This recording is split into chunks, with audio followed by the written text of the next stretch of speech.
Everybody, thank you for joining us today because today's webinar actually marks a pretty exciting occasion.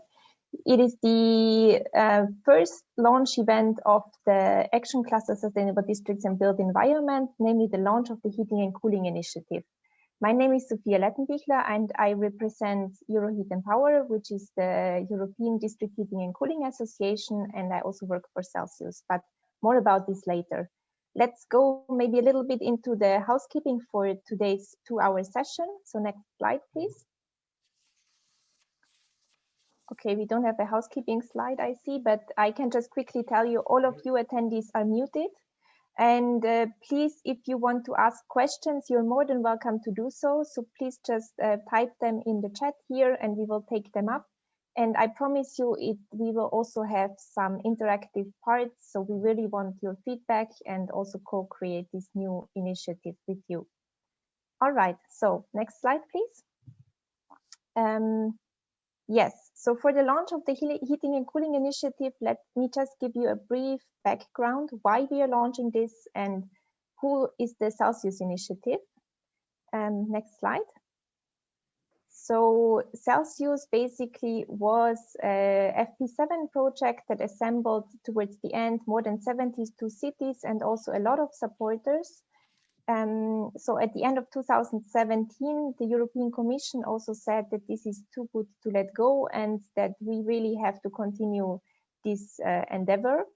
And because heating and cooling makes up 50% of the energy demand, it's really not a question that heating and cooling should be a big part of the smart city and the sustainable city question in infrastructure. Next slide, please.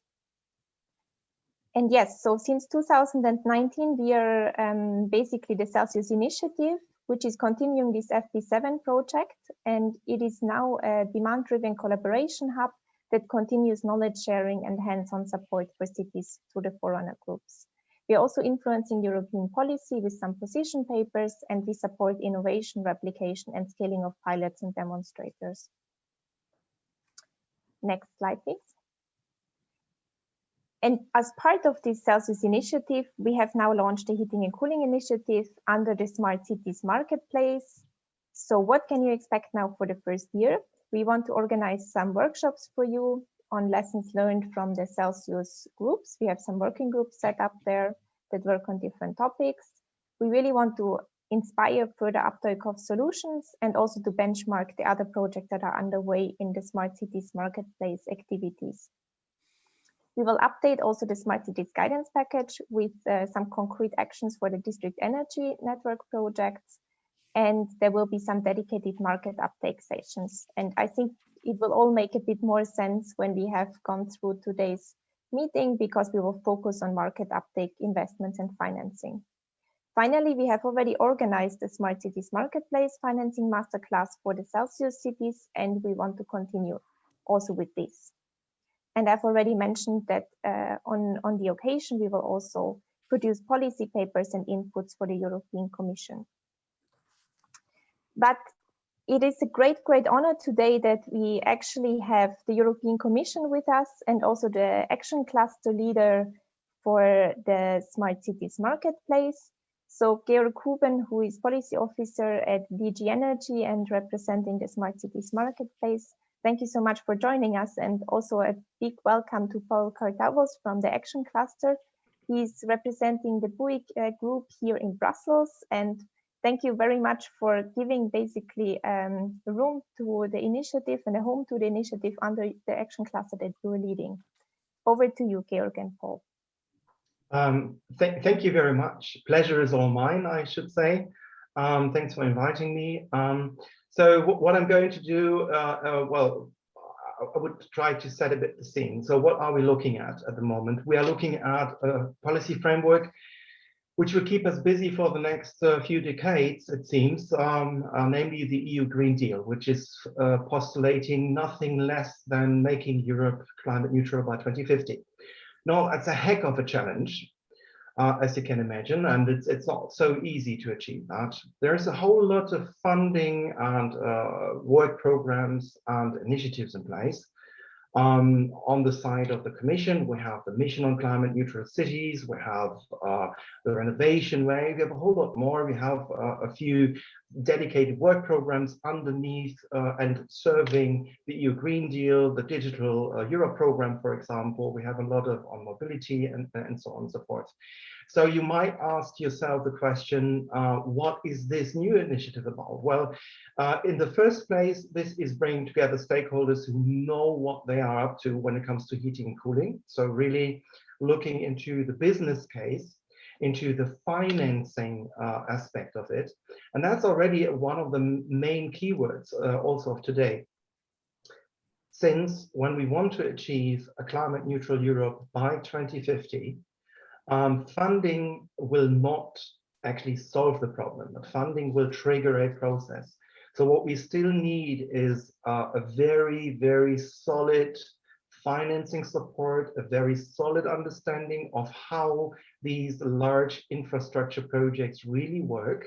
What is the exact business case?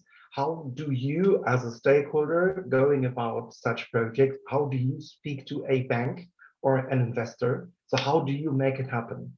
And what do investors, in fact, what do they expect from the market? So really, this is about making it work. And as Sophia already correctly said, heating and cooling is one of the biggest challenges still, and one of the most impactful areas when it comes to making cities climate neutral. We are talking about infrastructures which are really connecting other infrastructures. We are talking about connected buildings here. We have Paul also, I will hand over to Paul in a moment, who will tell us a bit about positive energy districts and positive energy blocks and so on. So two keywords, financing and making it work. This is what this initiative specifically is up for. And that's also why I'm very happy to have it under the umbrella of the Smart Cities Marketplace, which is really about connecting, joining the dots, taking an integrated, holistic approach for all stakeholders. So really get the really crucial information, the crucial help, capacity building support and all that at the fingertips of stakeholders who want to embark on that journey to a more sustainable environment and city landscape. And with this, I would hand over to Paul. Paul, give us your insight too. Thank you very much, Georg, and hello everybody. Welcome to the Action Cluster on Sustainable Districts and Built Environment. And I would like first of all to mention a bit in detail the two other initiatives that already happened, say a few words on yours, and then also add some comments to Georg's on the Green Deal and things happening at European level. First of all, our action cluster for the moment thrives on the positive energy blocks and districts, which we launched in December 2015 already. And basically, we worked a lot on showing projects and field visits, two things that you are quite familiar with. And I was interested in hearing that you also come from an FP7 project already. That's a long time ago. And the Positive Energy District comes from an FP7 project also called Next Buildings. So it's also a long process. But we were lucky because the Commission did a great job. Positive Energy Districts have been used now in the SCC calls. They're also used in the connection with the member states in the set plan initiative. So in a way, we are quite happy that the concept went through. But I would like to insist that when we proposed that initiative, we saw behind it, remember this slogan, technological excellence for urban regeneration. I think it's a good slogan, technological excellence for urban regeneration. You can put all technologies to reach a positive energy block or district. What counts is the life in the city. So to be a positive energy, you also have to have this functional mix that is a familiar expression to all of you, but 6 years ago it was a bit less. So we really pushed that concept also quite a lot. The other initiative is the deep retrofitting. How much more happy can we be with the renovation wave? Again, the Commission is playing it 100% like what we have done for years, visiting installations of projects of deep retrofitting, promoting Horizon 2020 projects. We have been working in that area, especially on business models also, as you said, Georg. So we are Happy Action Cluster, and we are even happier to welcome the Heating and Cooling Initiative, because Sophia knows it. We touched it, but in an informal way. We visited district heating in Brussels. We visited the district heating, more of them in Tampere, Finland. So we knew it was something to deal with. And you are bringing some more, shape to this. It's more official, and it's definitely extremely important. So we are very happy to have you in our action cluster. Again, as we are at a distance, I like to speak with slogans. I would like to tell you that the Green Deal, it's very important, remember this. The Green Deal, 2 slogans. The first one, faster than Paris. Please remember this. The Commission is putting enormous pressure. This 55% for 2030 is a huge thing. The Paris agreements for us was 40%. So faster than Paris, we need to work hard.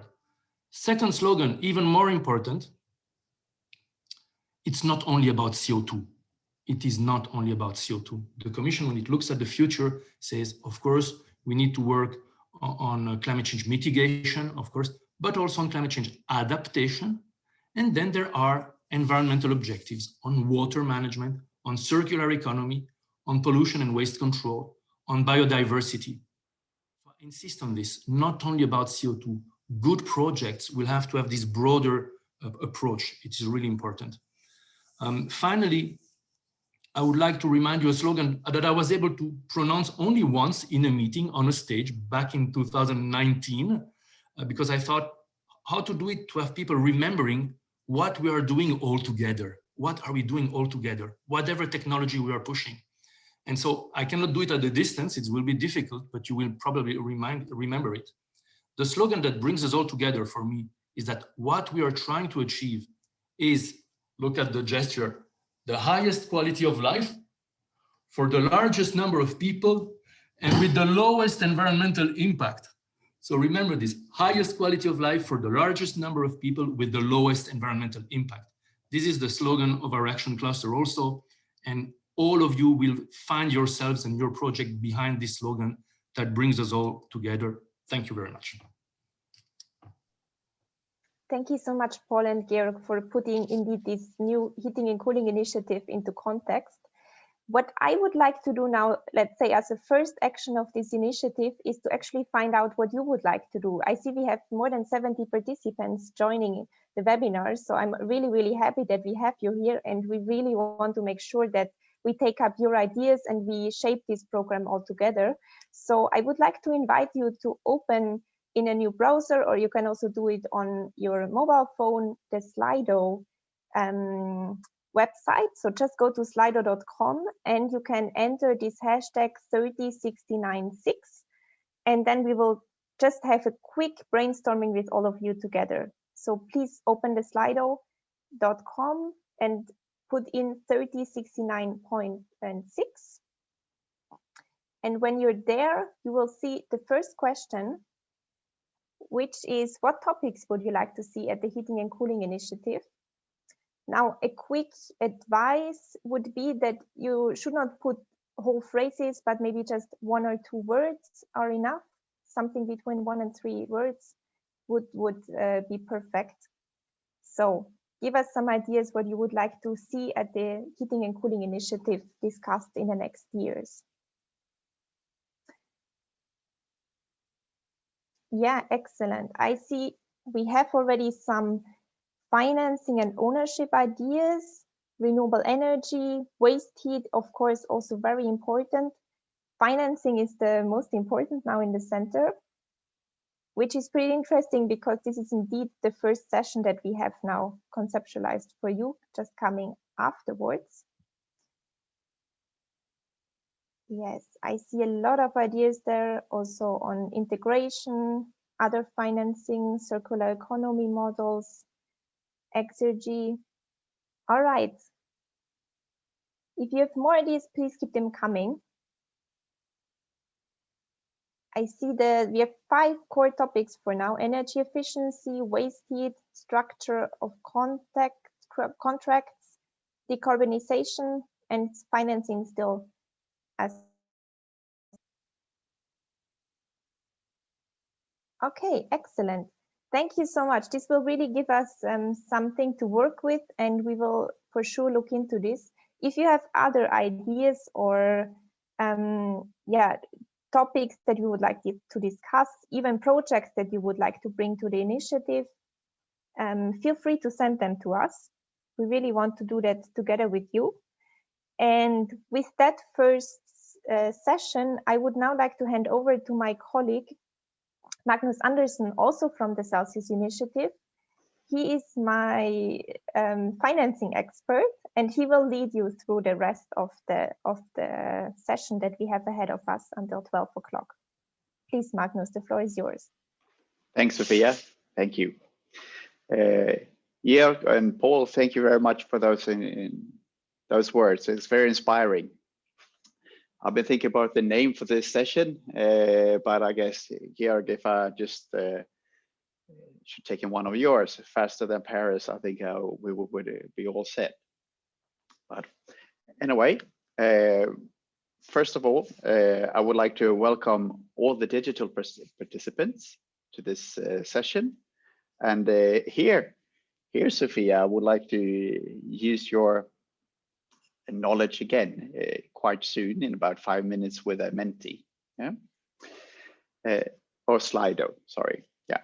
So for today, this day will be about we will dig into the challenges of financial instrument and investments, and we will have some great speakers and knowledgeable speakers regarding this today, and we will look from both from the investor side, but also from the project owner side.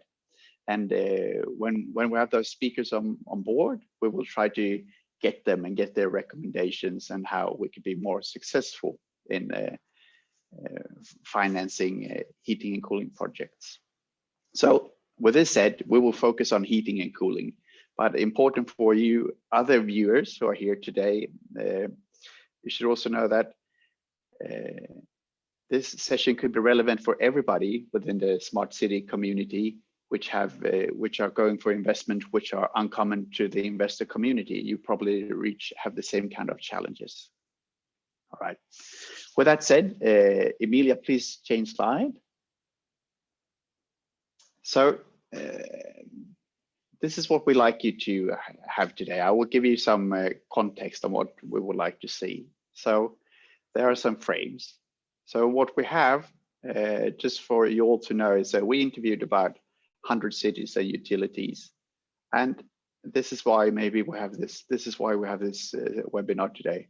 They see capital investment as a major obstacle into getting through the energy transition, and then we have all the great investors. They say there's an abundance of sustainable capital. So this is a framing we will have today. And we will work with, as I said earlier, with the challenges, where we use keynote speakers to enlighten us. But most of all, now we are close to 80 people here. We will try to have a vibrant discussion, the best way possible now over this kind of webinar tools. And in the end, we will together get some recommendations, which will be put forward in a position paper and presented in the investment community with the EIB, and also for European Commission. All right, next slide, please. Kind of interesting is, if you look into, there are a lot of exciting things. We've been developing vaccines for COVID extremely fast. You have rockets from SpaceX, which lands like it did in the Tintin adventures. I don't know if you all know that. So there's a lot of exciting technologies going on. But what you may not know is that you nearly have the same exciting trends within financial investments and financial instruments. I would just give you a short note on this. Just for you to know is that, for instance, EIB and European Investment Fund, they have come together and created the Climate Bank. So they will commit 1 trillion euros in investment into climate and environmental investments, a lot into energy transition. You have a global trend where you set up standards and assessments for this new sustainable financing. And there's a lot of things happening. So you have the investment community, which trying to get into this field, in the sustainable investment field more and more. And then you have all those projects coming along which need this capital. So it's a very interesting area for the moment, and will still be for some years ahead. What we can see also, last year Forbes said that it's cheaper to lend money for green investments, sustainable investment, than to regular investments, including fossils. So it's a very exciting area. But now next slide, please. Emilia, thank you. Now I would like to introduce the keynote speakers for today. So next slide. So with all this, we have some notable people who will guide us here today. And one is Dr. Christina Lyngrud. She's a specialist with financing. She's also a department manager at the Swedish Environmental Research Institute, and she also is chairing the European research platform for DHC+. We also have Stephen Fawkes here. Stephen Fawkes is a partner for Energy Pro, and he's been working quite hard in the EFIG, which is the Energy Efficiency Financial Institution Group. And you can say that they are ahead of what we're doing in the heating and cooling sector. So it will be great to listen to Stephen's knowledge and experience in this area. And then we have Greg Givraldi. He's a principal specialist in district energy in the European Bank for Reconstruction and Development. And then you have myself. I'm not the specialist, but I work quite a lot with business model and financial instruments. I've been doing so for some years, especially through the Celsius initiative. So right, and what will be great with those 3 sessions when we have the speakers presenting is that they will all give their own recommendations. So we'll see if we, in the end, have the same recommendations, see the same challenges. All right. So next slide, please.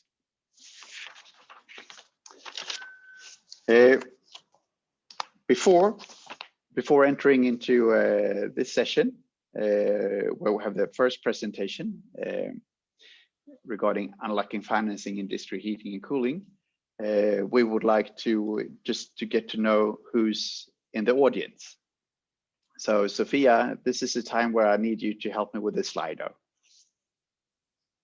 And the first question is where you located. So where are you from in Europe? So please take a minute to present for us so we can see where you live in Europe. Thanks, Sophia.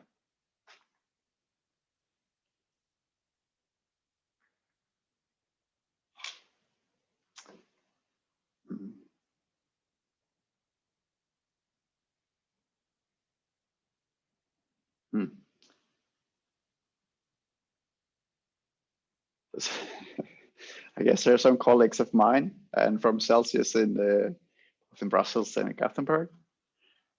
Oh, we also have representatives from Toronto. That's great, in Canada, so welcome.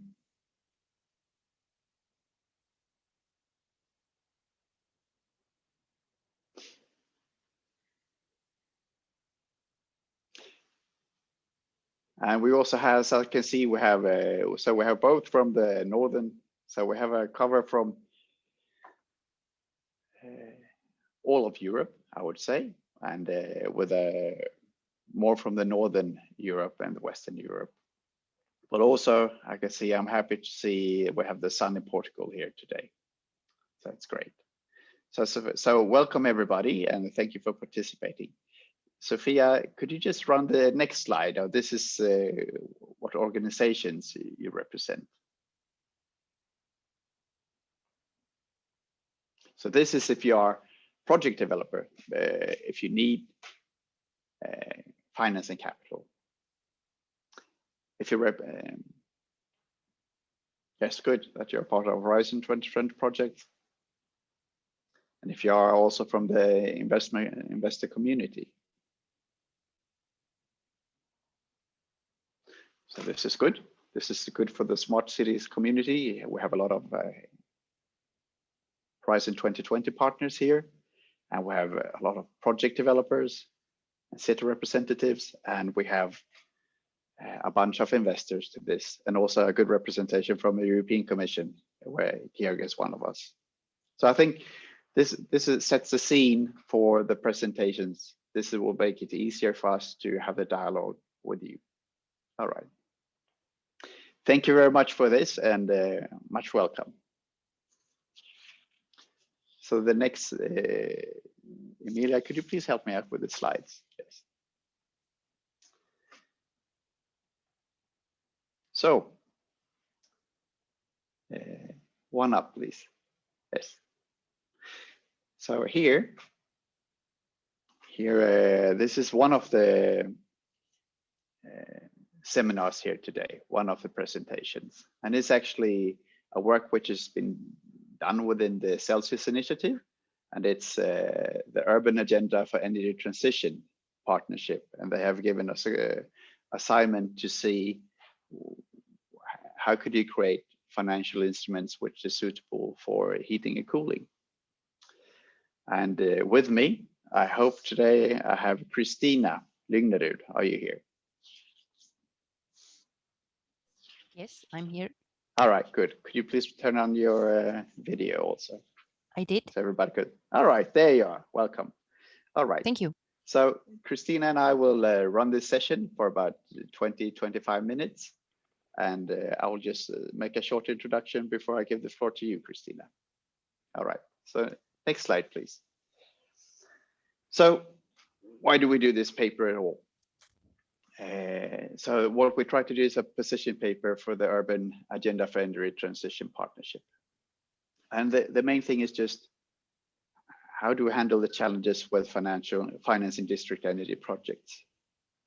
And the way we've taken this project on, this assignment on, is that we actually ran a lot of interviews with different cities, utilities, and investors and financiers, and also we used what's to be found in scientific papers. And with this, the results of this will be presented for European Commission and EIB, and hopefully it will give the ambition how they will further support financing into heating and cooling projects. So next slide, please.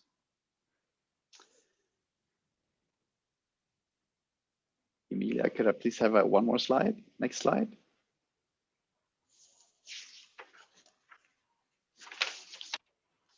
No.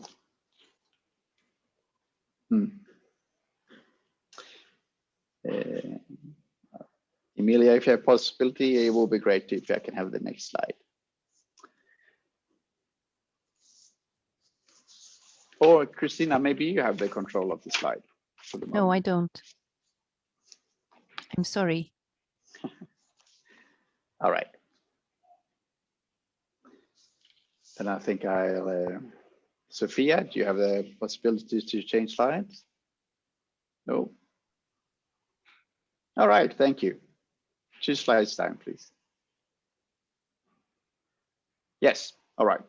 Before we enter into the concrete results and the work that's been done, it's simple. I just want to present shortly the Urban Agenda for Energy Transition Partnership. It's a lot of different organizations represented here in with the logos. It's both from investor community, it's also from the Commission, and also from the large associations working with the cities. So it's a good representation. So when you give feedback later on today, this is the community you will reach. All right, next slide, please. The work has been sponsored or has been done in the Lighthouse Project IRIS and with support of Celsius, but also a lot of other projects are very interested in working financial instruments. So also in this project, we have reuse heat and reward heat, which Christina represents. and FlexiGrid, which I represent, we're all working in the path to figure out and set working financial instruments for heating and cooling community. All right, next slide. Now I would like to leave the floor to you, Christina. So please explain shortly. Please take your time and explain what you figure out in your dialogue and your research regarding heating and cooling. Okay, so thank you, Magnus. I begin by apologizing that I have a cold and my voice goes up and down, but bear with me if I start coughing. I'm sorry for that, bad timing. So I have been supporting this work from the sidelines, and I'm here today to share some thoughts mainly directed to the investor side and what they need to know and how district heating companies can interact with the financing side. I begin with addressing the ownership traditions. If you can shift slides for me, please, Emilia. Yeah, so when you go into literature about district heating and you start looking into different countries, you realize that the ownership traditions have traditionally been municipal or private, and that is quite different, which shapes then the business logics applied. For example, you can have then a public mission and focusing on utilities, the utility side, whereas you can also have then on the other side, profit orientation and customers in focus. So that means that business logics can be worlds apart. Also, the ownership impacts the way that business is performed. If you have the municipal tradition, often you have one company performing all of the activities, whereas in the more private tradition, you have chopped up the value chain into different actors and several companies. And this, of course, impacts what you can do in terms of generating green solutions. If you have the control over the whole value chain, well, then you can focus on the whole city and account for its needs and development plans. Whereas if you're part of a value chain, then it will be very much different and you can make smaller impacts here and there. And the traditions here have attracted investors, but a limited set of investors. You can turn to the next slide. Yes, and next slide, please. Which means that the wider investor community is maybe limited in terms of understanding what this investment scorecard is all about. What are the returns we can expect? What are the risks? How is the liquidity situation in the companies? And what is the sustainability of the investment? Is it ultra green? Is it grayish green? Is it gray?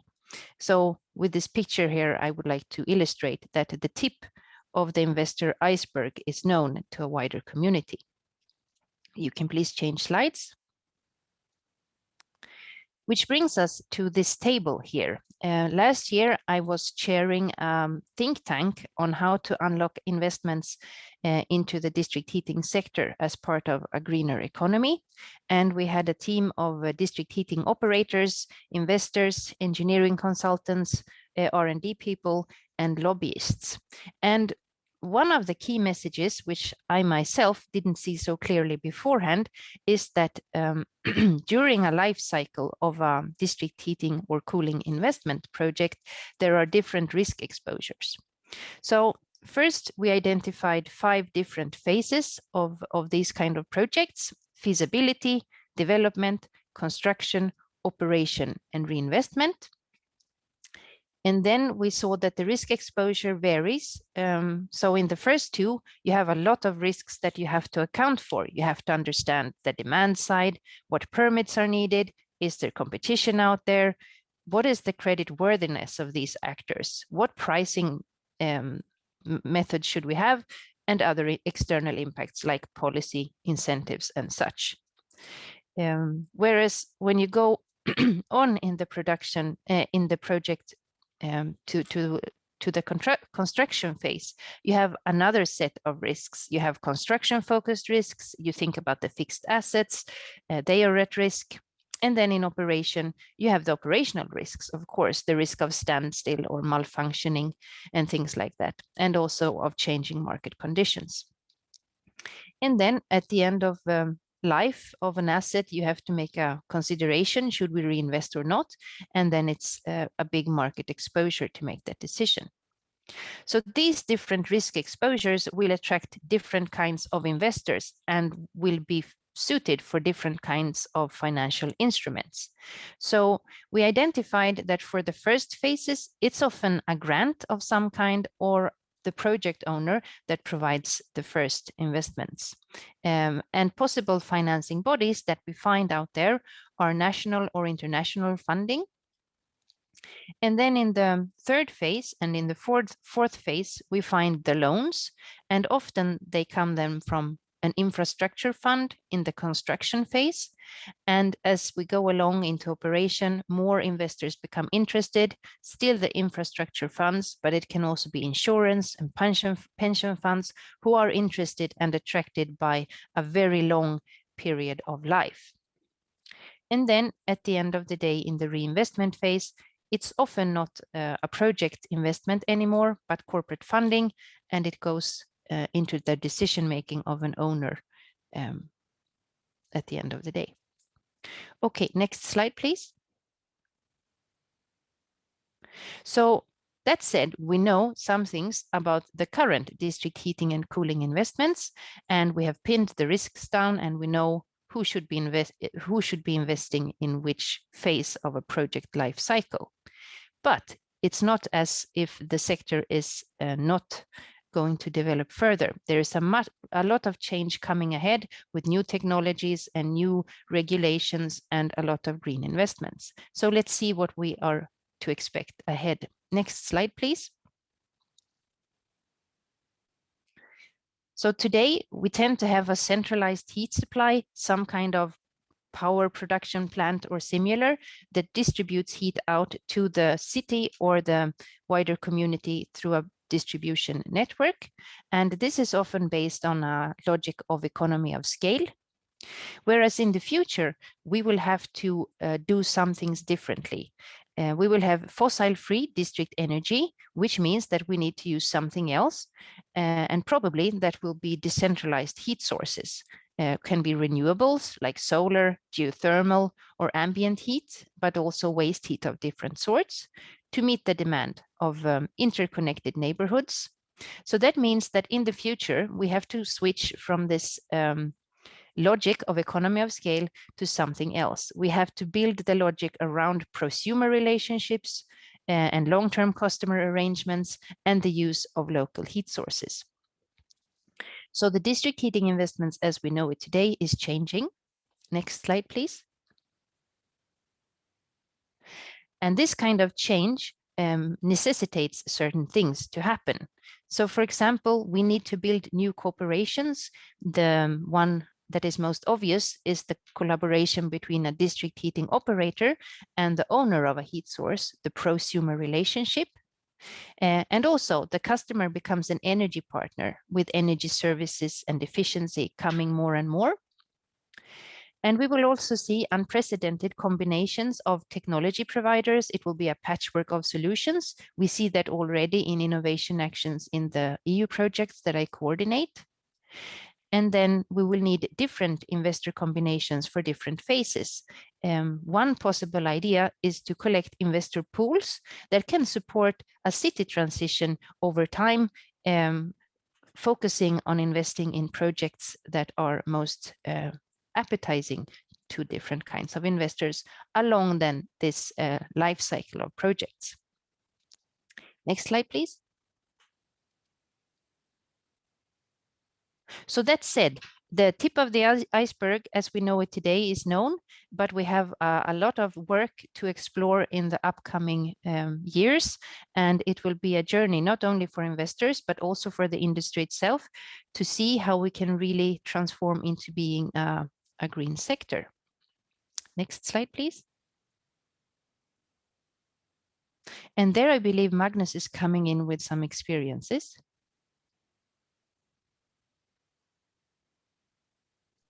Thank you, Christina.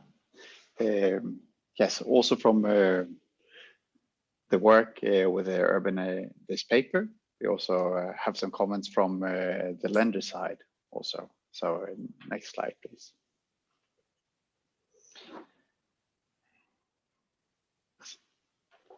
So having this dialogue with both the project owners and the lending side, this was the main input we got from the investment community. From their side, which is good for the project owners, there is a increased competition now when more and more money is moving into sustainable investments, which is good for heating and cooling projects, of course. They say that the heating and cooling area is a growing market, but they also say that for the moment that the financing models have not changed that much throughout the years, and the option for investment in heating and cooling hasn't changed that much either. So that's something they would like to work with. They also say, as Christina presented here, is that the common grounds for heating and cooling, even if they look the same, the projects are not the same with ownership and different business models. So from the investor side, they say they need to enhance the technical competence regarding the projects. And of course, the larger projects is always more attractive for the investment community. And one thing they would like to handle to go ahead is standardization of heating and cooling projects, like development standardized models between the project owners and the investment community. Everything to be quicker, have a possibility to move quicker into a finance project, and with a lower risk and in shorter time. So that's some of what we got from talking to the investment community and the lenders. Christina, do you want to say something more regarding this slide, or should we continue? No, you can continue. Thank you. All right. Thank you. And with this work regarding the paper which Christina has presented here, and also we have other experts supporting us in this work from the BAX company, for instance, doing those interviews and work. But in the end, we need to get to some recommendation. How would we like to continue to make financial instruments more available for the project owners, which was the main concern from the beginning. In interviewing those 100 cities, the financial investments was one of the major challenges. So Christina and I will try to present the recommendations from the paper. So next slide, please. So Christina, go with the first one and you hook in. Okay. Tag along. So please, next slide, Emilia. So all in all, this is our recommendations. So learn from the scientific work which Christina has been doing, and all the knowledge from the projects, but also from the project owner investment side. We can say from the investment side, we think it's very important that they bring in competence early to understand the risks in the projects, so that they avoid overestimating the risks and understanding the business model. Christina, do you add some more to that point? Yes, it's because when we have been in dialogue in these projects we mentioned with the large investors, they tend to overemphasize risks that have been handled over the years. So I think this close approach with working with actually the industry is very helpful, and you can overcome many hurdles doing so. Mm-hmm. And that leads us to the next point, right, with the project owners that also have to learn that they are not presenting information to engineers this time, they are presenting information to investors. So investors are maybe not so interested in some kind of technical data, but more knowing about the return, risk, liquidity, and sustainability of the investment. So you start using the jargon of the investors. Yeah, and this is really one of the major challenges which they see. There's a beautiful technical presented proposals, but not handling all the risks. So that's a common one, right? And also, I mean, if we take those together, what we have seen and what's been requested from both the investor side and the project owner side is looking into standardization, and that's what we presented earlier. I mean, standardization for project assessments. That's one of the way forwards. And Stephen, one of the speakers later on, will talk about how they've been doing this kind of work in another sector. Christina, please. And also standardizing the contracts between those who own the heat and those who are going to use the heat. So the district heating companies and the heat sources that we have seen is very important when you start going into new generations of district heating, these making use of urban waste heat sources, for example. Yes. All right. And the fourth bullet, which is of our recommendation, is technical assistance instruments. So this there are some technical assistance which is of good help for the project owners, I would say, that where there are some preparatory technical support which you can get from organizations like EBRD, EIB, and many others, and to support. I mean, get them involved early with the technical assistance. If you plan to do a project, make sure you have the investor side with you as early as possible. That make it more efficient to get to financial closure. Christina, I'll leave. Do you want to continue on that? I think I go to the next one. Yes, please. So in terms of policymakers, we have found in our projects also that it's important to facilitate district energy initiatives. So we have, for example, suggested to build a credit facility where you as an investor could go to find validated projects to invest in. So validated from the sense that they are validated technology sound and sustainably sound, and you will also have this risk information available. But that will not start from nothing. It will not grow from nothing. It would need the policymakers to invest and to make a first step in that direction. We'll take the last one too, please, Christina. Yeah, and then talking about this and thinking about this, we have identified that many district heating projects are very small, or at least seen from the point of view of an investor. And we have had the idea that maybe to make them more attractive and visible, they could be bundled. And that is then interesting to build national aggregation platforms. It probably has to be national because there is so much national regulation that it would be difficult to bundle projects from different countries. However, possibly not impossible, which we are testing in the Reward Heat project. But this kind of aggregation of projects and showcasing a bundled investment asset is also something that we believe in. Yes. All right. I think, Christina, that's our recommendation and our presentation. And I have one more recommendation. I'll just keep that. Yeah, so Emilia, you can continue with the slides. But here, after the last recommendation now, which I keep it as a cliffhanger. Please, we will have a discussion point here. So use the Q&A if you have any questions. And so use the Q&A button. I think it says Q&A. So if you have any questions to Christina or myself regarding this work, please, it's time to do them now. And now for the last recommendation.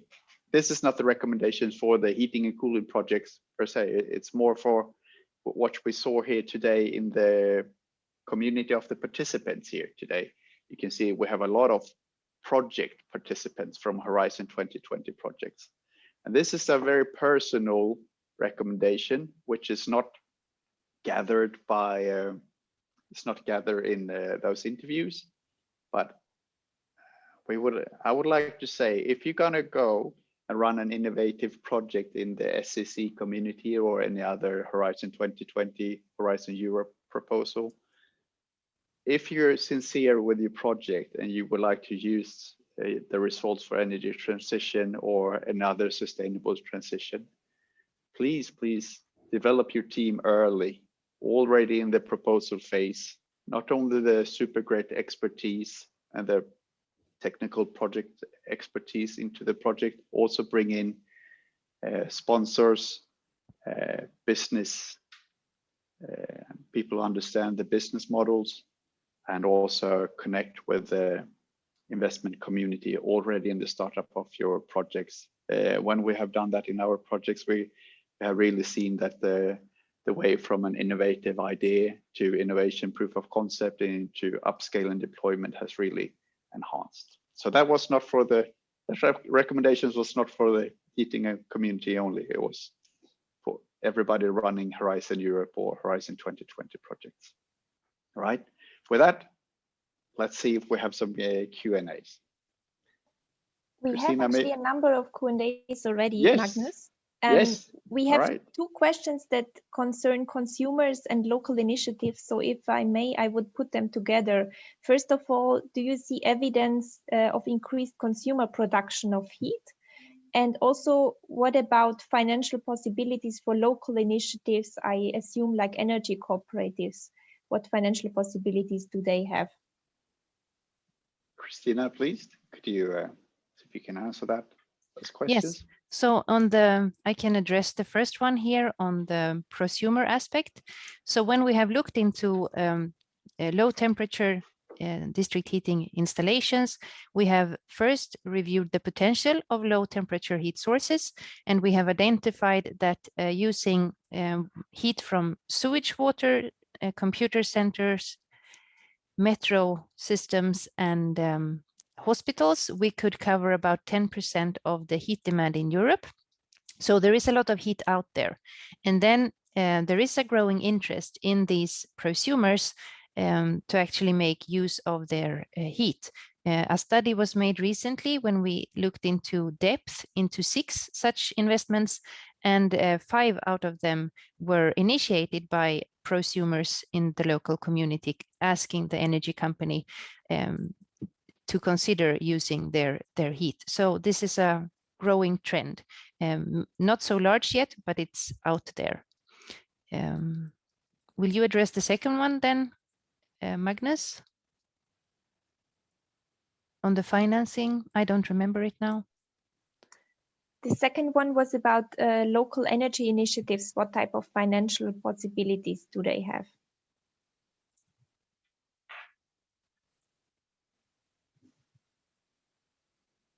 Oh, should I? Oh, I should take it too. I thought you would, Magnus, because you're muted. Please go ahead, Christina, and I'll fill in if I have some more. So on the local scale, it's difficult because there you have different national setups. I don't know so much about local conditions across Europe, but for example, in Sweden, where I come from, we have things like Klimatklivet and such investments possibilities. But apart from that, investments for renewables tends to be prioritized over other investments, which we have seen in these projects that I manage, that it's challenging for district heating investments to be undertaken because there is a competition with incentivized investments in, for example, then renewables. Yes. A small comment to that won't fit all. We've been using European Innovation Fund for some very innovative baseload production for heating and cooling networks, but that's very few who fits in that one. Yes. I think we'll leave it there, and we can keep this question also for when both Greg and Steve have been talking. So this is something we can use for the open discussion later on. All right, Sophia, do you have any more questions? Do you have time for one more question?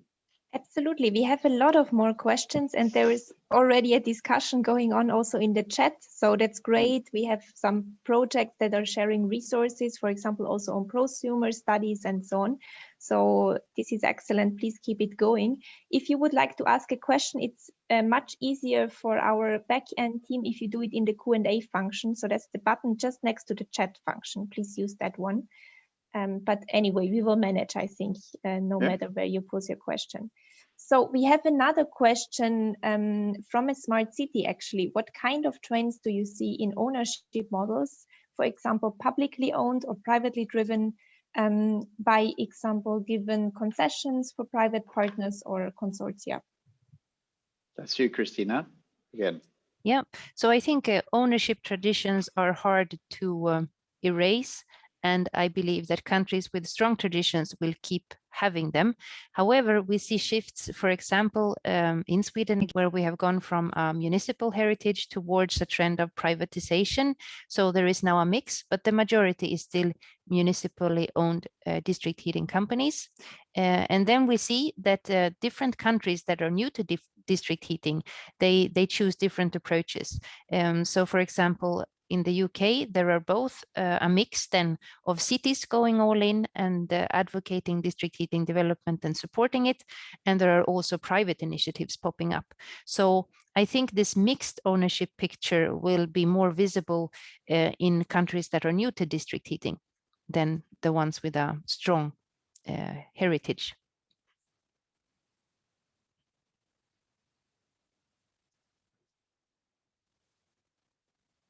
Magnus, you are muted. Thank you. Sophia, do we have time for one more question before we close this session? It's yes, I think we can fit one more. Indeed, we can go for one more before the break.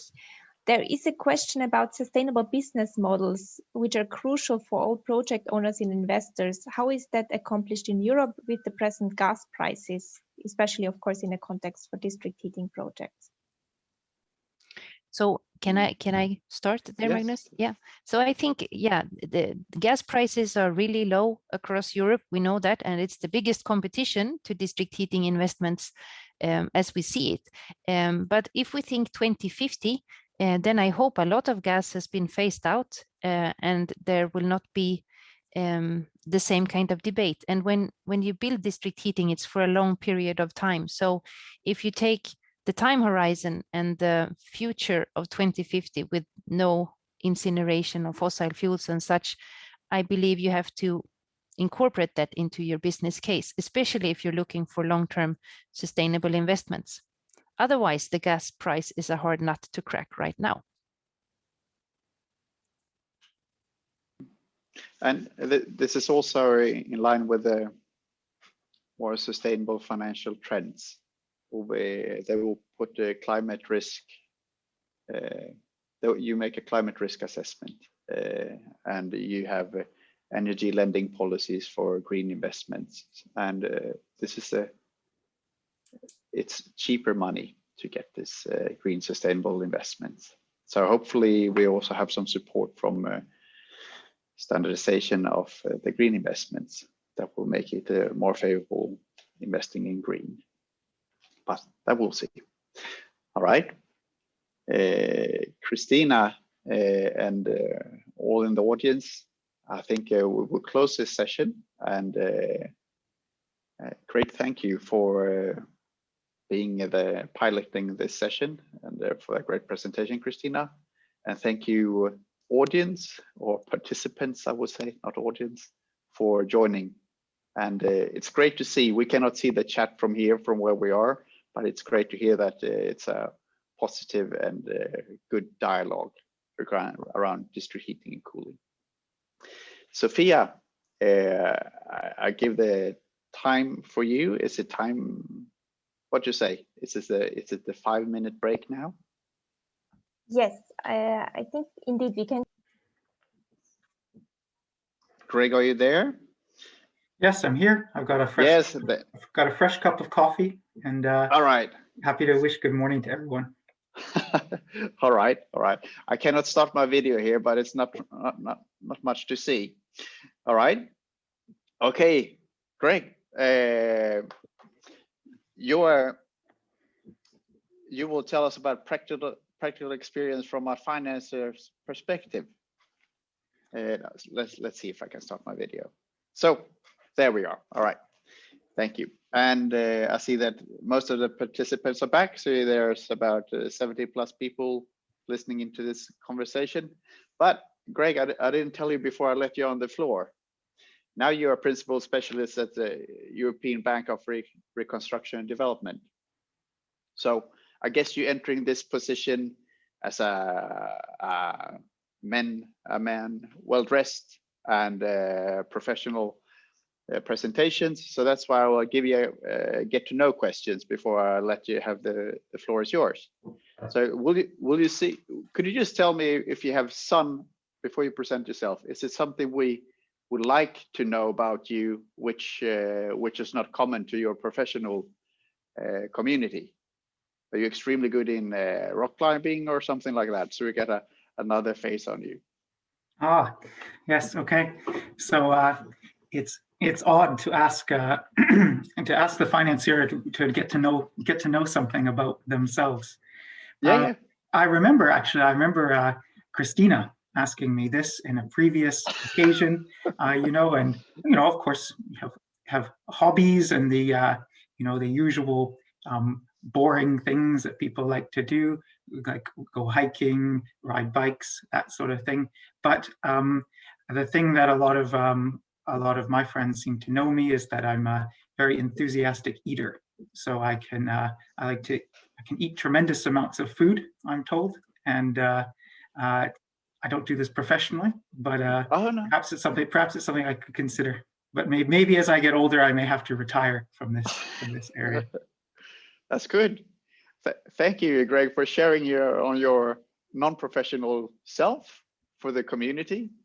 And with that said, and with that in mind, I would like to give the floor to you regarding practical experience from a financer's perspective. And please also take some time and present yourself, your professional yourself.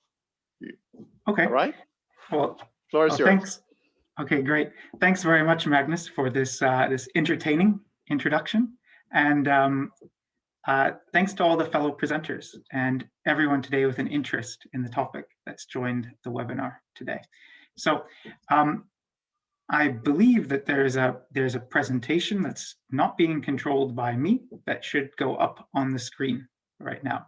So whichever colleagues from Celsius are controlling the presentation and the slides, could they please put it up on the screen?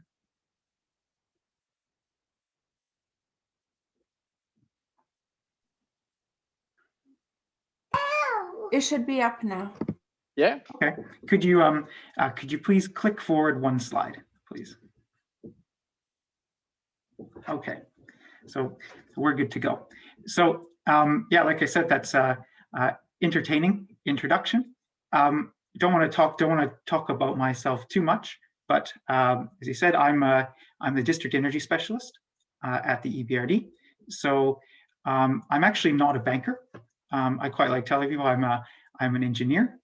So what I do is I support my banking colleagues on the technical and policy aspects of district energy projects.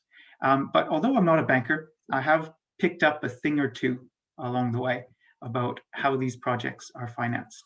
Don't tell them it's not super complicated. So I have come across quite a few obstacles and challenges to how these projects are financed, especially in the regions that our bank, the European Bank for Reconstruction and Development, EBRD, especially in the regions that we focus in. And I'm going to share these with you, of course. It's easy to share problems and obstacles, but it won't all be negative. I'm definitely going to talk about some positive things that cities or stakeholders can do to encourage and smooth the path for funding projects. So next slide, please. First off, one thing to emphasize with regards to what I'm presenting and the perspective I'm coming from is that the EBRD, we're a different kind of bank than you may normally encounter. So we're not a household name. we're what's called an international financial institution, also known as a development bank. So we don't have any private shareholders. Our owners are governments, and we have a specific mission. So we're comparable or similar institutions you may have heard of, places like the World Bank or the European Investment Bank, which has been mentioned today. So, and our mission, again, is a bit unique. We were established 1991, and our mission was to support the former Warsaw Pact countries and the countries of the former Soviet Union as they transition from planned economies to well-functioning market economies. So today, we work in 39 countries, and we work outside of that region. We still have a Central and Eastern European focus, but we also are active in the Middle East and North Africa. So it's very important to note that we work in some EU countries, but not all. So if your focus is primarily EU focused, I'm coming at this today from a perspective of more Central and Eastern EU countries. And we are increasingly becoming a green bank. So in our most recent year that we have figures available for, 40% of our finance would be classed as green finance. So we're also very active in the district energy sector. We have been for a number of years. And the most recent project, or the most recent pure district energy deal that we signed, it was in Mongolia. That's our most eastern country that we work in. And that's a project to improve and rehabilitate the district heating network in Ulaanbaatar, the capital city of Mongolia. So those of you who are keeping track, Ulaanbaatar is classed as the coldest capital city in the world. So that's somewhere where they definitely appreciate district heating. So as you can imagine then, the sort of countries that we work in, they have some specific challenges. The infrastructure there is old. It has older tending than Western Europe. It has high investment needs. So the commercial and environmental performance can be lower than sort of Western European benchmark. So in addition to receiving our money back that we lend, receiving loan funds back with interest, we also want to see positive reforms made in the sector. We want to see improved services for citizens of those cities and environmentally positive impacts of our financing. So we do more work in addition to lending money. We also produce some policy papers covering topics in the sector. They may be helpful to people. They're free to download. So I'll take the opportunity presented today and I'll share some links to these at the end of my presentation. Next slide, please.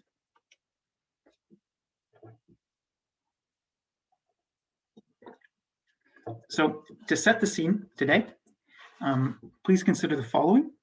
So a cost-efficient transition to decarbonize heating and cooling. It requires a significant shift of investment away from fossil fuels and towards district energy infrastructure and renewables. So brand new networks are needed alongside the extension of existing infrastructure to connect more people to district energy networks. So I think I have quite a receptive audience here today. It's highly likely that most people on the webinar, you probably agree that we need to build and expand district energy networks to achieve all the positive aims that we want to achieve. So how to finance this expansion? Well, I mean, the story you hear quite repeatedly is that money isn't the problem. It's a lack of investable projects. Now, I tend to agree with this sentiment, and that's not just because I work for a bank. I mean, the issues or obstacles to finding or funding good projects, they're actually overwhelmingly non-financial in nature. And in some of these markets that we work in, which I was describing, unfortunately, the same issues have been coming up for a number of years now. Oh, next slide, please.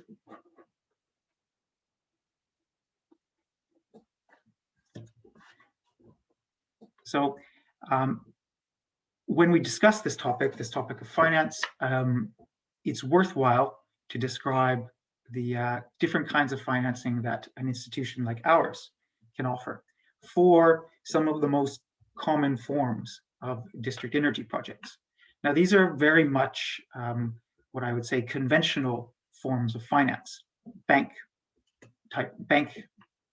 loan-based types of financing. We haven't applied the more, in our particular case, we haven't applied the more complex or innovative financial instruments that you may have heard about, things like green bonds, to the sector as yet. But nevertheless, I still expect that these more conventional forms, which I'm describing, which form the basis of most of the work we do, that these will continue to make up the majority of our funding in the sector and likely funding for the wider sector. So starting from left, going to the right, I've shown different loan or financing types that range from what I would call the most public to the most private.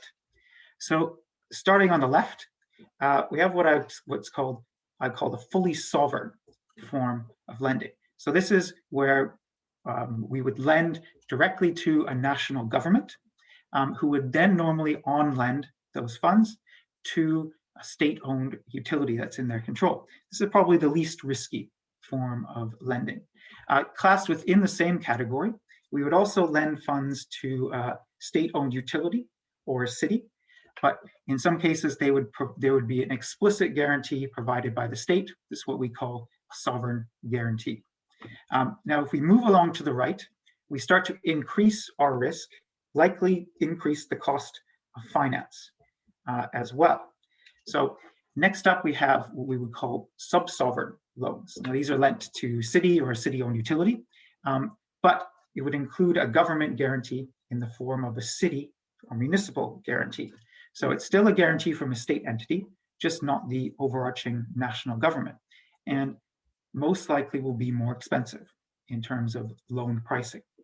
Next, you have corporate utility loans, or what I would call quasi-corporate loans.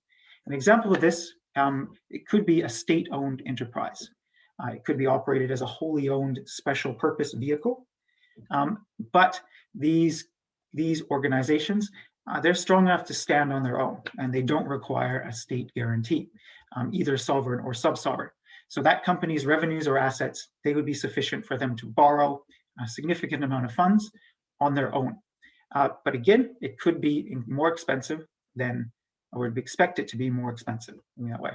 And so for these public entity-led projects that I've just described here, our institution, we would normally assist with the preparation of the project. We leverage donor funds to help preparation and implementation. And in some of the countries we work in, this may even include CapEx grants, again, assisted by our donors. Now, on the right-hand side, we have private loans. So these would be where we lend directly to a special purpose vehicle associated with the development of a project, similar to the model you probably heard of called the project finance model, or safer from the lender's perspective, version of private funds is where we undertake a corporate loan. That's where we lend directly to a company who might be the sponsor or one of the contributors to an SPV. But in that case, we are lending on the basis of their wider assets. So in all of these models, we like to collaborate with other financial institutions, and we regularly do. And also on rare occasions, we'll also invest equity in a newly founded company or some sort of transaction that involves the sale of assets. We do this where we feel that a transaction could be closely aligned to our objectives as a bank. So next slide, please.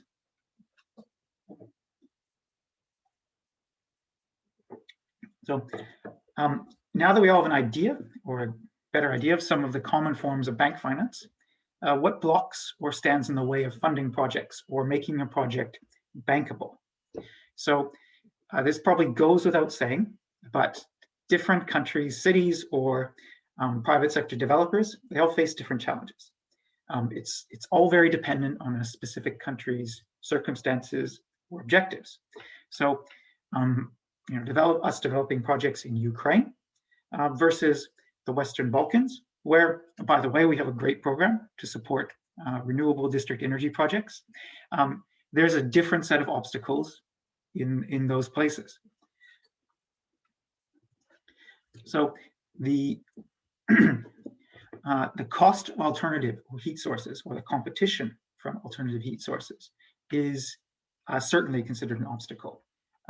Of particular concern, blocking projects, frankly, is competition from subsidized alternative heating sources. Now, in some markets that we operate, domestic or retail consumers, they may pay a reduced rate for gas. So it was discussed previously that gas is cheap at the moment. In some places, gas is too cheap, artificially cheap, frankly. That gas for retail consumers is artificially lower than the price that large consumers, such as district heating operators, would pay. Or another competing fuel, electricity tariffs, they would be priced below cost recovery. Now, there's also, in a number of places, one of the reasons for wanting to extend district energy networks is some consumers still rely on poor quality heating sources, such as solid fuel-based stoves. These can be a concern and can be competition in areas where income levels may be quite low, or if certain neighborhoods have very low incomes. So, unless it, so in these particular instances, there may be a requirement for specific assistance from cities or government there. And we cannot deny the biggest challenge in this area is where consumers already have high quality individual heating systems at home and may have limited incentive to change, i.e. from individual natural gas boilers. Now, regulation, is it an obstacle? This depends on who you ask and what market or country they operate in. So in one area, people will say regulation is either lacking and more is necessary to incentivize and give certainty to investors in the sector. Or on the alternative, they'll say regulation of the sector is overbearing and a lighter touch approach is needed to stop choking off investment. Now, we tend to hear about the need for regulation in relation to countries with low levels or no existing district energy sector. Again, this demonstrates that there's no one-size-fits-all model for the sector. And the right regulatory model, well, this is a subject that could occupy many other webinars or discussions, so I won't discuss it too much here today. A somewhat unique obstacle that's faced by the sector in certain Eastern or Central European countries, this is the combination of historic underinvestment, and poor performance, which has led to disconnection of consumers and rigid price caps on tariffs. So this can have the effect of choking off any form of finance, absent of direct government budget transfers or explicit state-backed borrowing.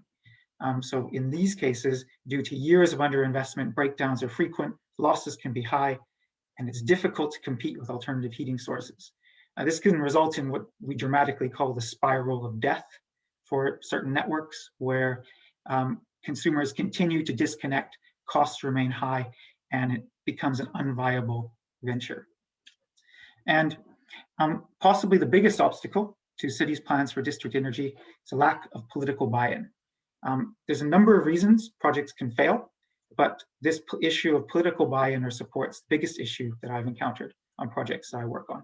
So some examples, changes in administration in particular. So democracy is an obstacle. I'm just kidding, obviously.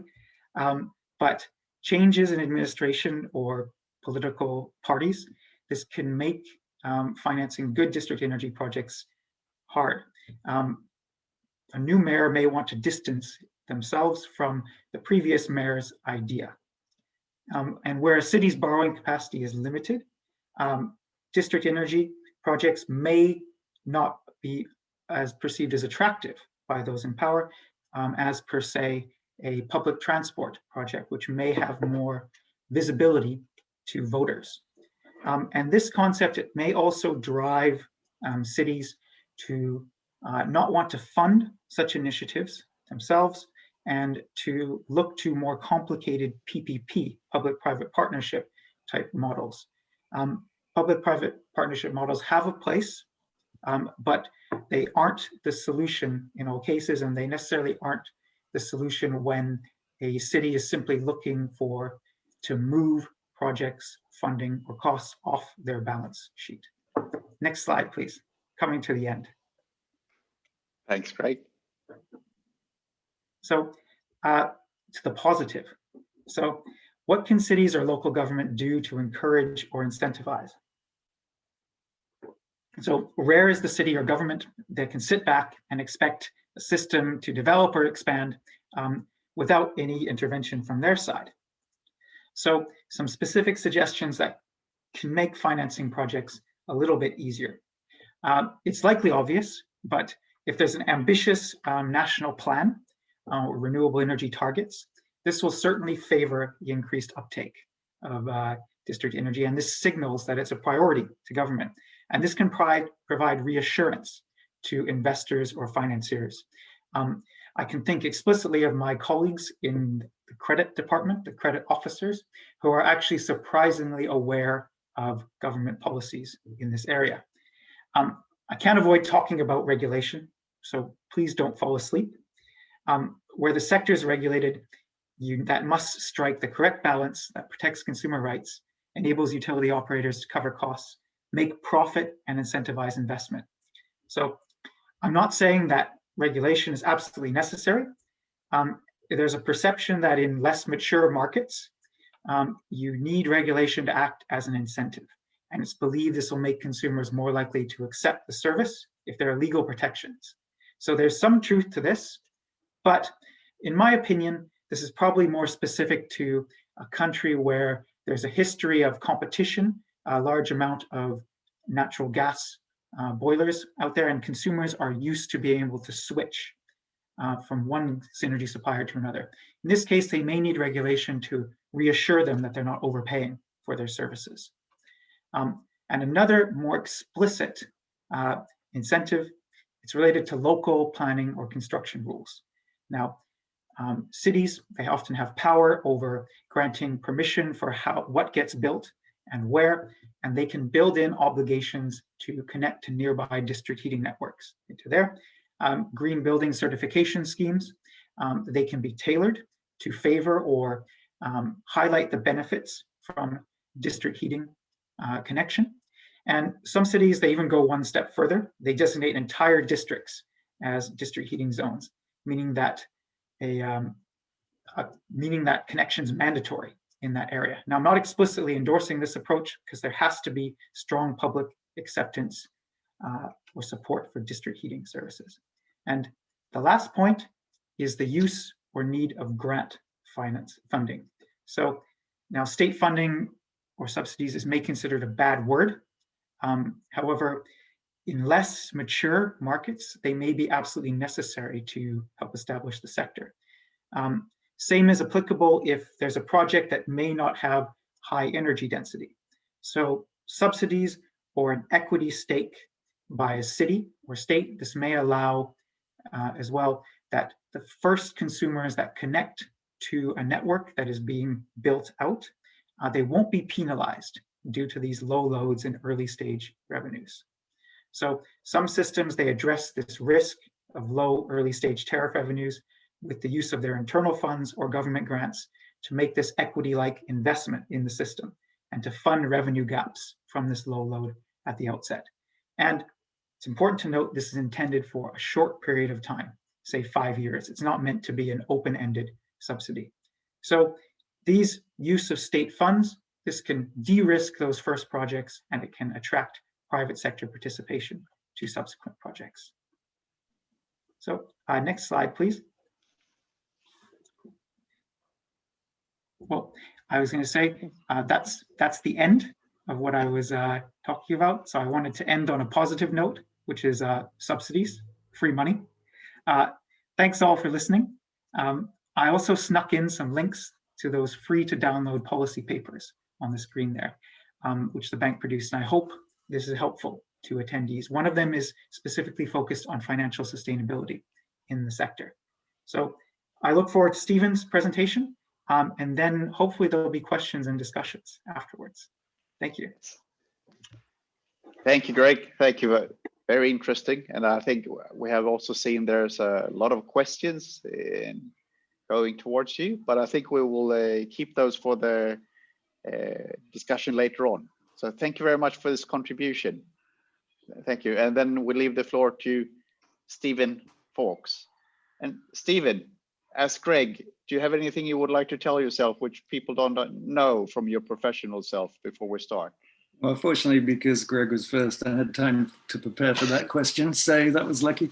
No, my other great interest in life is space. You mentioned the Mars landing the other week, and it's just incredible to watch that. And I really believe that we do have to explore space and do all the other things like solve climate change and environmental issues. So I'm a real space expert. If you're ever in a pub quiz and there's a space, or on Who Wants to Be a Millionaire and there's a space question, call me as your phone a friend. Yep. Thank you. Steve, the floor is yours. Okay, I'm going to present here. Hopefully this will work.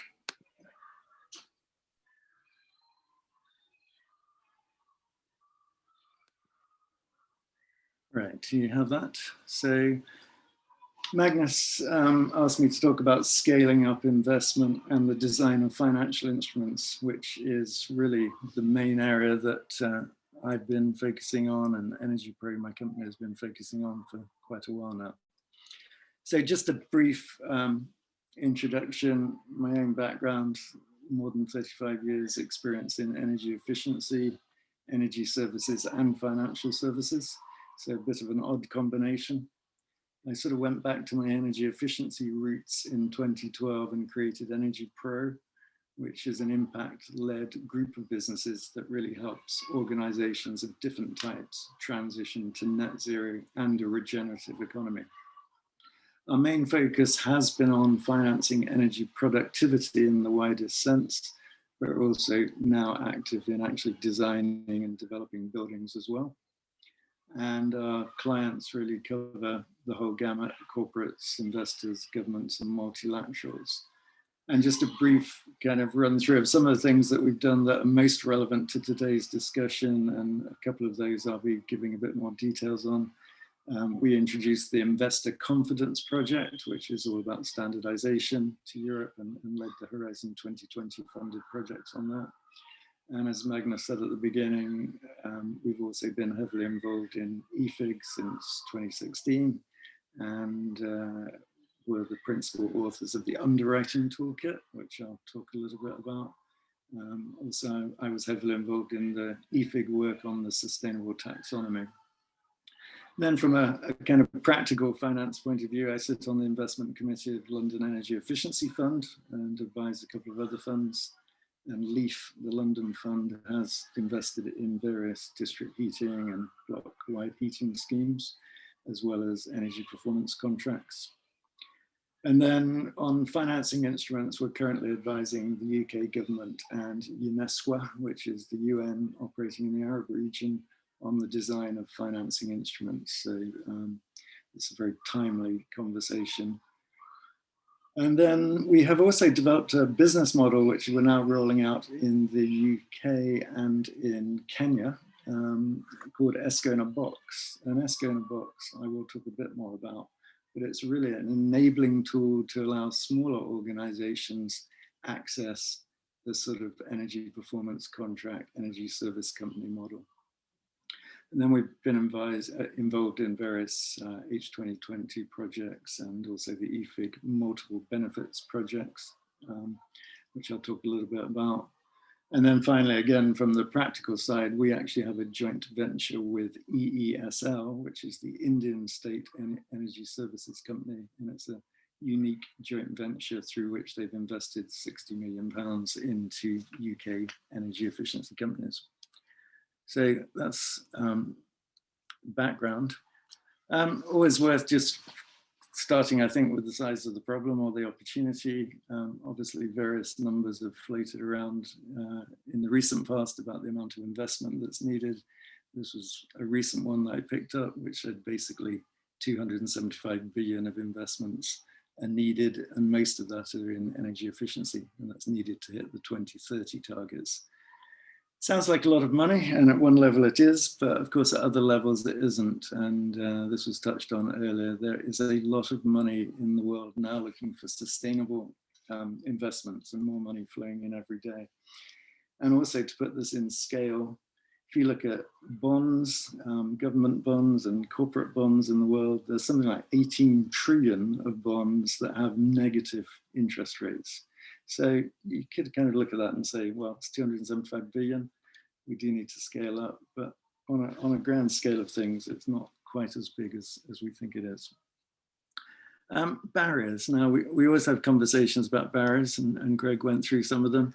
I'm not going to talk about barriers, but I think if I printed off all the papers I'd ever read about barriers, or all the papers that have ever been written, it would look something like this. And really, there's just tons of literature and tons of experience about barriers. So I'm just going to focus more on solving the problems and overcoming those barriers. Now, I kind of started like Greg as an engineer, but also a systems person. So I like to take a systems view of things.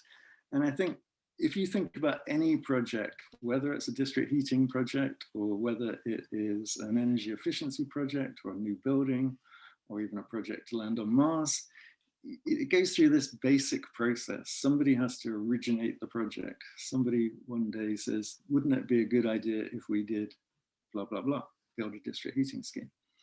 And then projects go through a development phase, and that's really important. And it starts with literally a piece of paper and can end up with tons and tons of paper in order to get a deal done. Then projects go through underwriting, where investors look at it and assess risk and value and decide whether they really want to invest, which ends up in an investment committee meeting somewhere. And then financing, so it's all the mechanics of how you do the deal and implement the financing. Then somebody has to build the project, and somebody has to operate the project. So it doesn't matter what kind of project you're talking about, it goes through that sort of phase. And I think if you look at the universe of potential district heating or potential energy efficiency projects, there's a big universe of possibilities. But if you look at the volume of projects that are actually in development, it's much smaller. And if you look at what's being financed, it's smaller again. And I would say these green circles are probably not to scale. I think there's a much bigger drop off, particularly from potential to projects being financed. And that's really the whole problem that we're trying to address here. So what kind of things affect that? I think demand.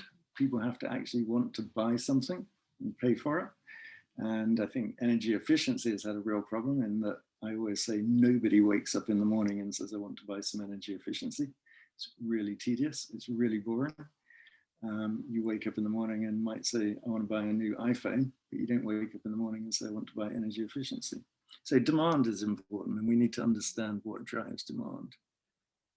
The capacity to develop projects, and that's about capacity in customers. It's also about capacity in technical supply chain, people who can actually do the engineering and the modeling and the financial modeling and all that stuff. And then there's the capacity to finance projects. And that again is a capacity issue, and it's particularly, and it was touched on earlier, capacity within financial institutions. They do not have a lot of experience of financing this stuff. And I go back to sort of 1991 when I was involved in developing some of the first wind farms in the UK. You know, we went to a meeting with 2 banks and met 2 bankers who understood wind farms. And that was it. In the whole of the City of London, there were probably 2 bankers who understood wind farms. Now that I don't know how many, there are hundreds, I suspect. So you need to build that capacity. And then of course you need capital, you need money. And that's 2 types of capital: project capital, which is generally abundant, and development capital, which is harder to find. So that's my systems view. And I was asked by Magnus just to talk about where some of our projects fit in. And I'm just going to run through very briefly 5 projects. All of them, obviously, there's lots of information available online. I'm happy to kind of follow up with anybody. So I'm going to talk about multiple benefits, the investor confidence project, the EFIG underwriting toolkit, ESCO in a box, and design and financing instruments, where a lot of this all comes together. So multiple benefits, this really addresses this problem that people don't buy energy efficiency and even heating. I mean, you don't really want to buy a boiler, or you don't really want to buy heat. You have to. What are you actually buying? You're buying comfort, you're buying safety. In some of the things you might be buying an image or whatever, but energy efficiency and related areas have really been shown to have lots of multiple benefits, and traditionally they do not get counted. And I will use the energy efficiency example, where energy efficiency people say spend Y and you'll save X, and it might be X is half of Y or a third of Y, it doesn't really matter, but that's the basic proposition. But the really much more interesting proposition is, what are the other benefits? And the benefits might be comfort, they might be a nicer building that leads to more tenants or reduces the turnover of tenants in social housing, all those kinds of things. And those multiple benefits, and what the multiple benefits project has done is shown a way of looking at those benefits and evaluating them. And they are much, much more interesting than energy saving. And they're also strategic, and things that are strategic make decision makers buy them. So multiple benefits, and now I say, you know, evaluate the multiple benefits and then tell me about the energy saving, because the multiple benefits are much more valuable. Investor confidence project, this really goes back to standardization, started in the US in about 2012, 2013. I saw it in 2014 in the US, brought it over to Europe, and we were fortunate enough to get backed by Horizon 2020. And it's now there, it's a system that anybody can use for standardizing the development and documentation of energy efficiency projects. And it has two proven results. One, it lowers the performance risk, and all projects, even energy efficiency projects, have performance risk. And two, it lowers the transaction cost. And that's backed up by a major insurance company. So this standardization, standardizing the development process and the documentation, is an important aspect. And that's really, I think, in the district heating and district cooling world, there's a need to kind of translate that into that world. The EFIG underwriting toolkit, which came out in 2017, I think, you know, I'd say it hasn't been used as much as we would like. We're now taking some other steps to get it in more common use. And it's really a tool that helps financial institutions build their capacity to understand these kind of projects and to really look at the value and the risk of these projects, because at the end of the day, that's what financial institutions do. And I think, again, something else that was touched on earlier was this problem of language. Project developers in energy efficiency or district heating speak a completely different language to financiers and investors. And very often they're kind of talking past each other. So the EFIG underwriting toolkit was an attempt, the first attempt really, to provide just a basic phrase book so that investors and financial institutions could talk to project developers, project owners about energy efficiency in a more informed way rather than talking across each other. So I think it was a very valuable project, which we're now hoping to use to train more financial institutions.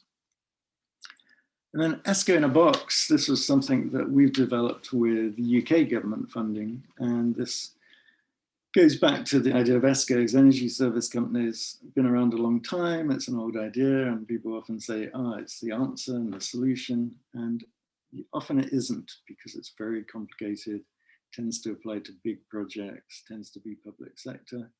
And ESCO in a box was an attempt, or is an attempt, to take that know-how about contracting and finance and put it into, and my colleagues don't like it when I say this, but put it into a franchisable model, just in the way that McDonald's can franchise the operation of a restaurant, and somebody can buy a franchise in Beijing, Birmingham, or wherever, and run it to the system. And that's what ESCO in a box does. So it's all about, again, standardization.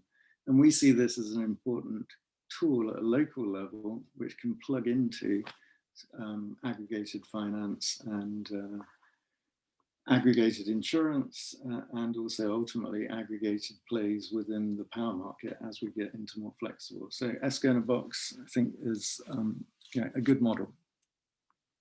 And then designing financing instruments, again, going back to my picture of the system, I think often people talk about financing instruments as if it's just about money, and it really isn't. You do need money in them, of course. You need capital, and that capital, as I say, really goes to two places: project capital and development capital.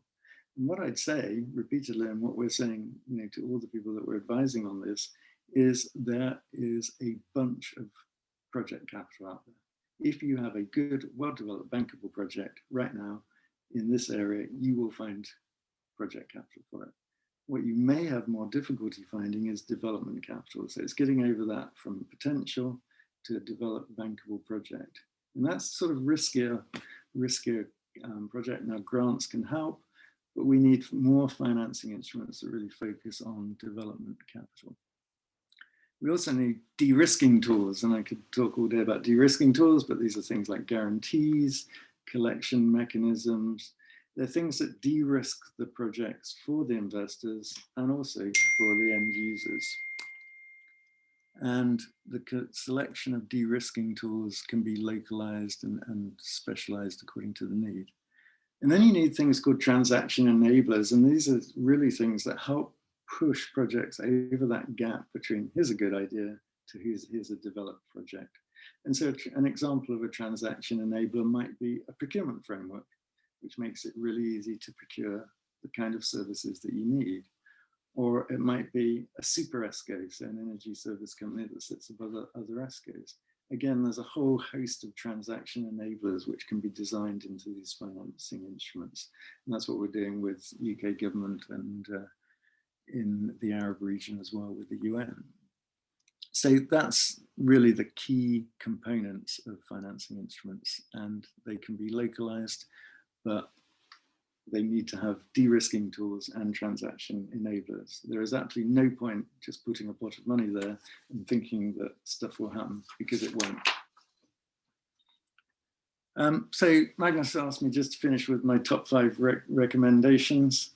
I think number 1, focus on the development gap. Development gap is huge. We know there's huge potential and there's just not enough projects being developed. It's high risk, it takes skill, and it takes money. Standardize, standardize, standardize. That's standardize the development process, standardize contracts, standardize underwriting procedures. All of those things need standardizing. And then I think build capacity, and building capacity has to happen in the demand side because people need to demand the stuff and want to buy it. It definitely has to happen in the supply side and the supply chain, the engineering, the supply of kit, all of that stuff. But the third area that we really need to build capacity is the finance industry. So that's critically important. There's money that wants to deploy into this area, and not enough capacity. And what we see in financial institutions is often the chairman or somebody has signed an agreement or a G20 announcement saying we're going to deploy more capital into this stuff. And underneath that, there's a whole load of bankers going, now what do we do? We have no idea. So we need to build capacity.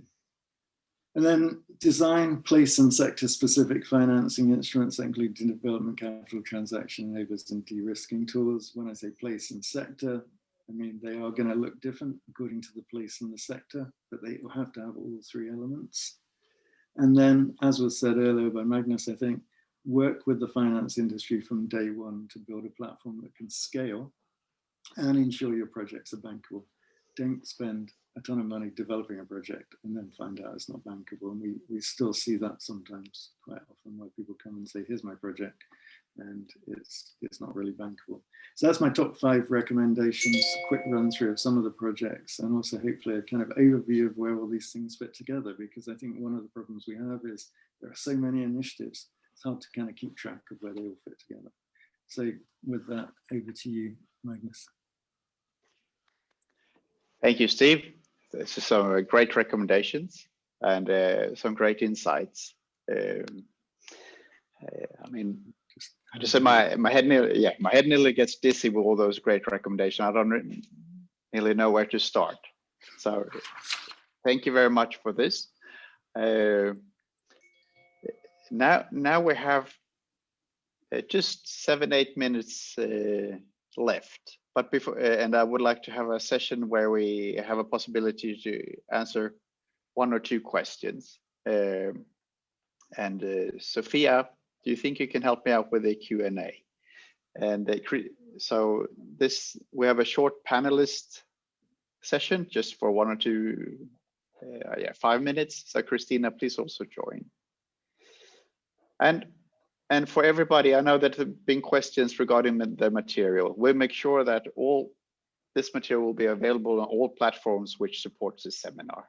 There will also be contact information both to Greg, Christina, and Steve, and I guess also Georg and Paul, also to you and Sophia. So,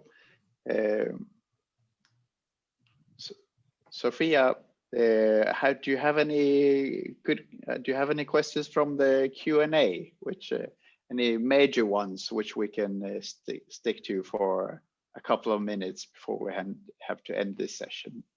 Yes, absolutely. We had some questions that were already answered in writing by Greg, so thanks a lot, Greg, for multitasking. But we have a question, I think that is a bit of a broader one, namely on PPPs and an innovative model. So what about public-private partnership constructions? Are they an option for a loan? And what about public civilian-private construction in which local citizens commit themselves? This would lower the risk. Yes. Greg or Steve, do you have any comment? Yeah, I'm happy to have a first go. I think PPPs are critical, and I think a lot of these things will have to be some form of public-private partnership and blended capital, without a doubt. I think there's also, in some ways, a bad track record around PPPs, and we need to be careful about that. I think that's about the power and the risk transfer. But if it's well designed, then yes. And I think blended capital, and we've seen examples of that, like the London Energy Efficiency Fund and other funds use blended capital. So there is a need for partnership for sure. Greg and Christina, any comments or for? Well, I'm intrigued by this concept of, first of all, I agree with Stephen's points. I mean, and yeah, PPPs can succeed, they can fail. Unfortunately, they do fail quite a lot of the time, but they have their time and their place. But I'm intrigued by this concept of a civilian. I don't know how this would work in practice, but I assume that consumers would have to come together in some kind of organization to form one of the equity partners, likely in the PPP. But I'm intrigued, and I think that this could be possible in some countries where consumers are already organized in the form of building ownership associations that are there. So this may already be within our reach. My addition would be that we see this trend in Germany, especially with crowdfunding and the civilians coming together to invest in energy. But I am not quite sure how they interact, or if they interact with institutional lenders. Yeah, it's a very difficult interaction, you're right. And also scale, of course, when you're talking about district heating and district cooling. Georg and Judith, do you have any additional comments, because you're come from another angle? Yeah, quick comment. I don't even know whether that's fully applicable, but you know, we have this whole movement and also legislation around energy communities. So maybe that is also an interesting approach. There is a whole stream of work on that part. Specifically when we are talking about a renewable district heating and cooling, maybe that could be an approach also being used, because that's, well, essentially that's a civilian approach. I mean, people come together in an energy community and creates a renewable energy supply. So that might also work for district heating and cooling. I don't know whether that has already been explored, to be very honest, because I'm not an expert in energy communities, but to me that seems like a very close idea. Thank you. Thank you. Sophia, I think we'll run one more question because we had 2 hours here, and I don't understand how quickly they went. We have so many great questions from the audience. So before entering this last question, I would like to ask our panelists, do you think we can gather all the questions which out there in the chat room and the Q&As and maybe send them around to you and maybe come back to the participants later on, because I think the dialogue could go on for at least one more day, I would say, before we answer those questions. So if you agree, we just collect the questions and try to form them in a good way and send them out to you, great keynote speakers and EC Commissioner and Paul and Judith. All right, so let's run one final questions, because then I need to thank you all. So Sophia, give us a really hard one. Thank you, Magnus. Let me just quickly tell Georg that there are a lot of energy cooperatives in district heating and cooling. So I think the prime example is Denmark, and the Netherlands is also highly using this new model. So of course, there are a lot of projects out there. So if you're interested, you can also contact Celsius, and we are happy to provide you with more inputs there. I have a really great question from one of our Smart Cities Marketplace people that is very familiar to a lot of us. We keep hearing that money is not the problem, but the challenge is projects which are bankable. And the major question is, what can the EU do to help prepare district heating in a box projects? Is there a solution? How can we bundle projects and so on? Who would like to take this on? Well, okay, the EU. Yeah, it was directed that way. And I actually know who posted that question. It's our fellow Action Cluster chair and colleague and friend, Derek Pisani, I guess. So, no, but that's a totally fair question. I mean, that's what the marketplace is up for. Provide things in a package, in a box, if you want, so that it is easily applicable and replicable and all that. I mean, that's what we are up for in the end. As I said in the beginning, we need to provide capacity building for financing stuff, which is in direct support of the EU Green Deal. So we have a shared interest in doing that, because funding is not going to solve the problem in the long term. We really need to, get this financing rolling. So I don't think there is a simple answer to Derek's question. I don't think there is a simple answer, but I'd say that as concerns, let's say, my arm's reach distance, the Smart Cities Marketplace is the initiative which is supposed to pick this up, to really see what makes a project bankable, and then also maybe looking at the different types of projects, whether it's large infrastructure like district heating and cooling, or is it something else? So there might also be differences, of course, in the business model approach. Also, how do you de-risk such projects? I mean, all that should be in the box. So if people, if cities think about renewing their district heating and cooling approach, or actually starting a district heating and cooling project, then that should be in the box. So I'm totally on that same page, but I cannot provide the answers. So what I would hope for is that a collaboration with Celsius, with you guys, will reveal these recipes for doing it right. And I think you come with a lot of experience. So very curious to see that happening in the future, and to see this bubbling up to the surface, so that we put it at the fingertips of our users in the end. And yeah, so I know it's not a proper answer to Derek's question. I know that, but we are on that. So we keep going, and we will try to make it easier for people to go about heating and cooling. That's it, I guess. Thank you. Thanks, Jörg. Magnus, if I can Judith? add to Yes, that. yes.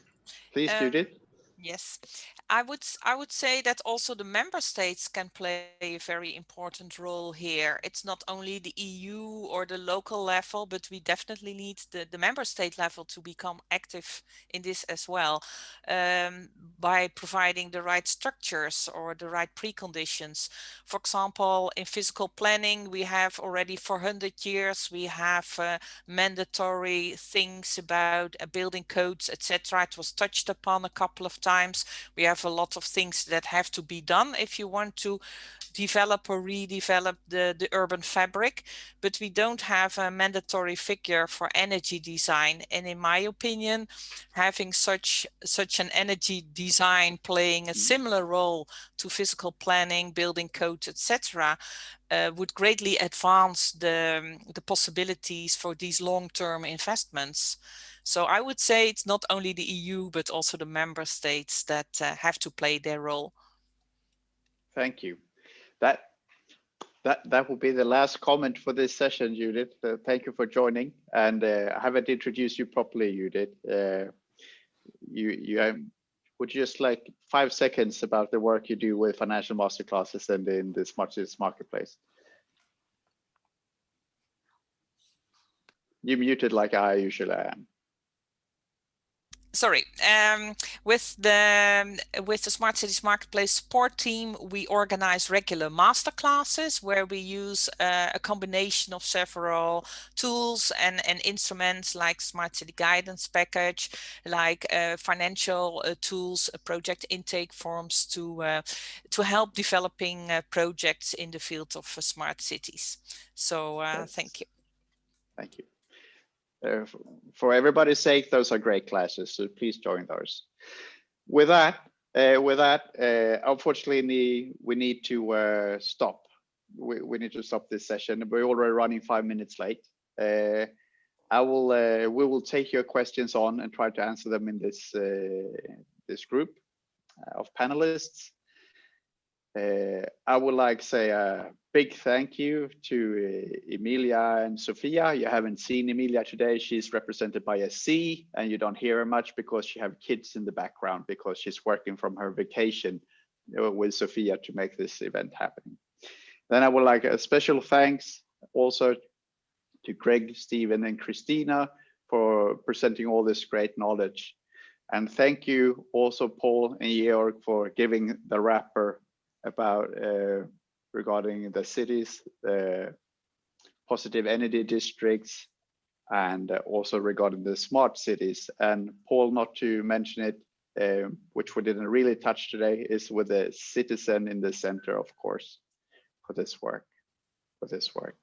And with that, I want to give you applause and send you flowers. They need to be virtual, unfortunately, but the applause I can give you. And with that, I say thank you very much for joining us today.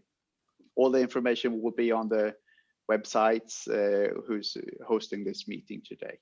All right, thank you very much. Thank you. Yes, indeed. Thank you so much, Magnus. I just posted some further links and how to become member of the Heating and Cooling Initiative. Very important. It's possible to send an email to the email address that I posted and that you also see here on the slide. And then you will directly become member of the initiative, but also, of course, of the action cluster, and will receive all the follow-up information. So thank you very much for joining us today, and see you soon. Take care. Thank you.